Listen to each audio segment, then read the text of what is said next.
Well, reactions continue to trail the endorsement of Peter Obi by former President Olusegun Obasanjo, the latest coming from the presidency.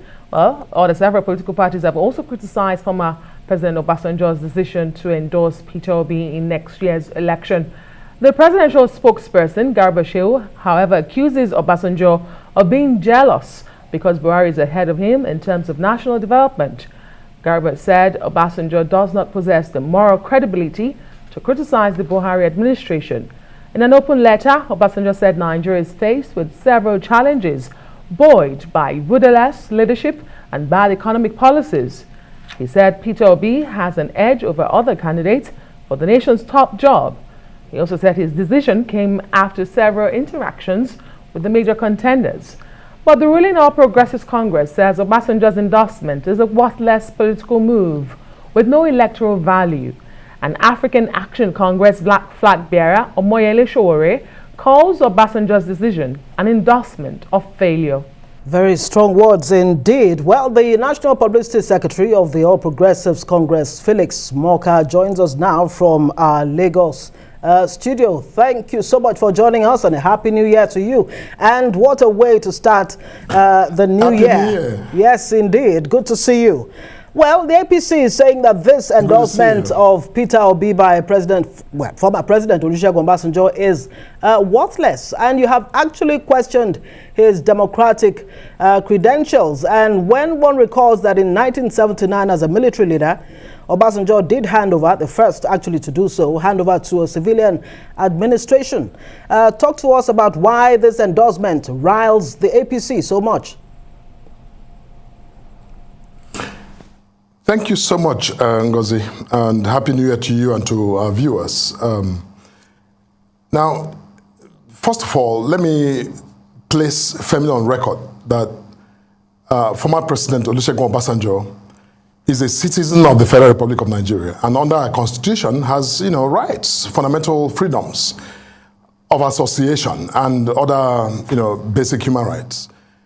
Now, he has chosen to endorse a particular candidate in the context for the office of president in next month's election. That's absolutely his prerogative to do so.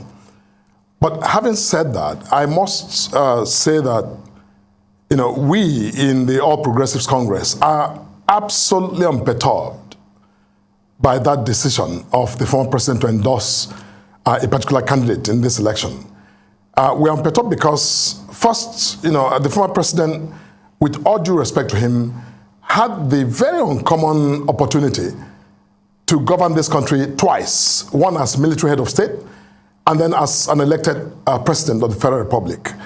Now, you would think that an individual of all of the 200 million Nigerians who had that privilege would by now be the statesman that he ought to be, to stand back, stand fast, and focus on matters of transcendental importance in our country. Now, to bring himself to this partisan level, to get involved in making this sort of decision and making it public in the way that he did, I think he's descended to the arena. And I think that some of the comments I've read of people who have pushed back and who have said that his endorsement is probably worthless, and as even Sowore, I don't often quite see eye to eye with him, but he made the point that it was an endorsement of failure because former President Obasanjo has no any sort of real electoral, doesn't offer or bring to the table any kind of electoral value. So we're not really disturbed by that. He has simply exercised his democratic right, which is fine by us, yes. Good to hear that, and Happy New Year. But one will wonder if all of this is about the messenger or the message itself, because it was a long letter as usual, and you had few paragraphs there talking about Peter Obi as the candidate young Nigerians should go for. In other parts of the letter, he talked about the state of the nation. His assertion about the state of the nation is also not exclusive. We've heard from political and religious leaders who talked about the unity in the last 8 years, the state of security, the economy, It's been lamentation by different people, not just former President Olusegun Obasanjo, under the APC leadership. Can you speak to that part of the letter? Look, now, first of all, like I said in my initial reaction, the former president was president of this country for 8 years as a civilian president and about 3 years or so, if I'm not mistaken, as military head of state.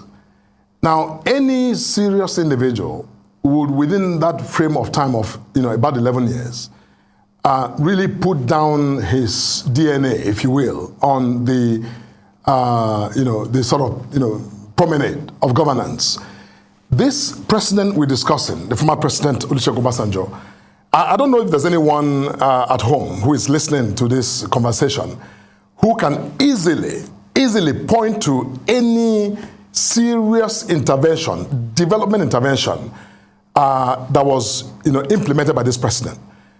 You know what? The Lagos-Ibadan Expressway, which this current president and he so frivolously criticizes, has built that road that he, in 11 years, of his combined presidency, if you will, of this country, didn't do. The road to Ota in his backyard, he didn't do it. He didn't build it.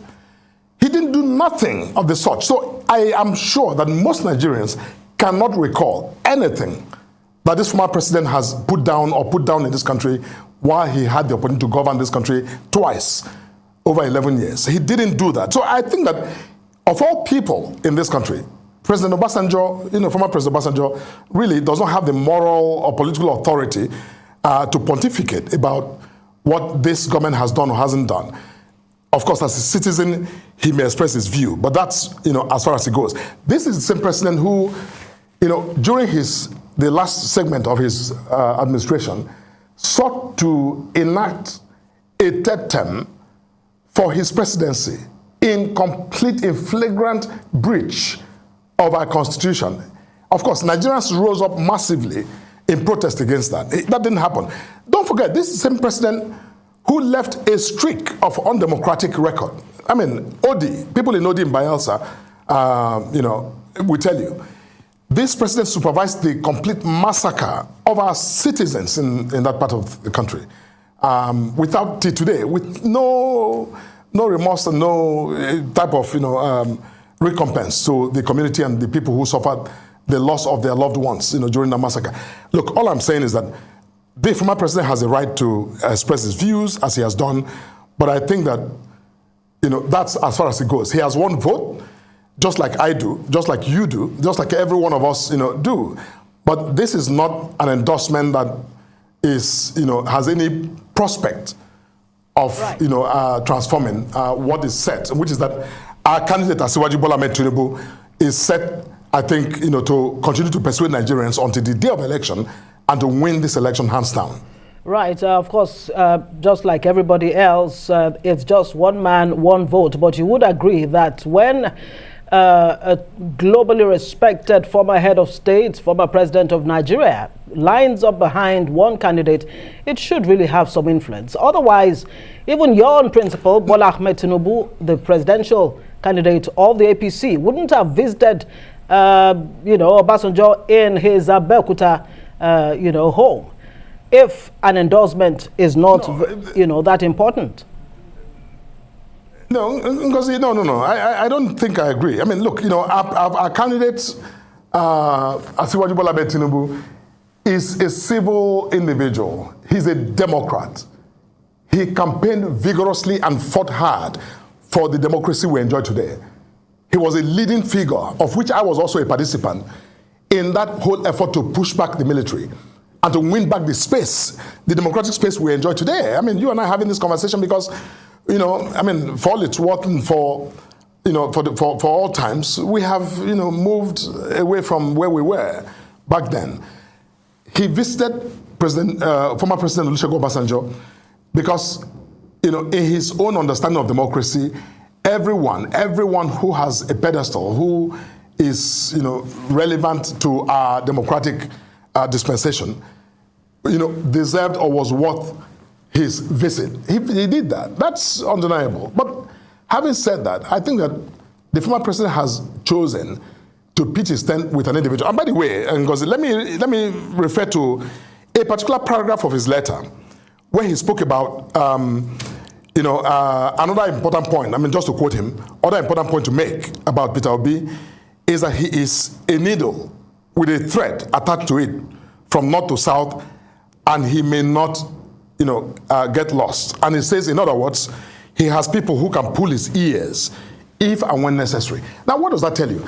Look, this country, we have far, I think, moved away from the point where any individual may help to install a stooge who, by pulling their ear, can actually dictate the fortunes or misfortunes of this country.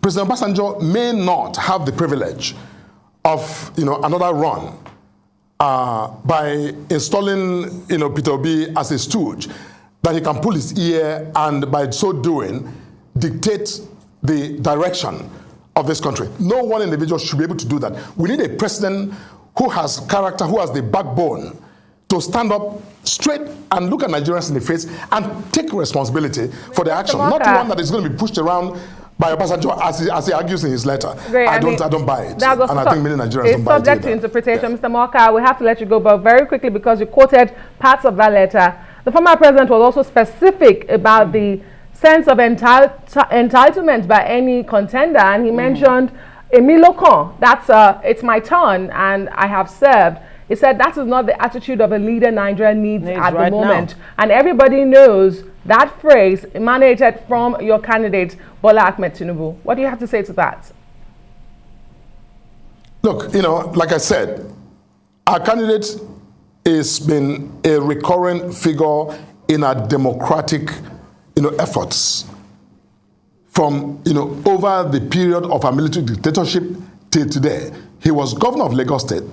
He discharged and acquitted himself creditably as governor of Lagos State. Now, he was an aspirant and now is the candidate of the All Progressives Congress. I think that if he says that he has, served Nigeria well to deserve to, run for the office of president, that's what Emilio Khan is about. I don't think it's about any sense of entitlement. It's simply saying, look, you know what? I have thought long and hard about this country. I've given my very best to this country, and I understand the problems of this country, and I have the character, the vision, and the presence of mind to govern this country.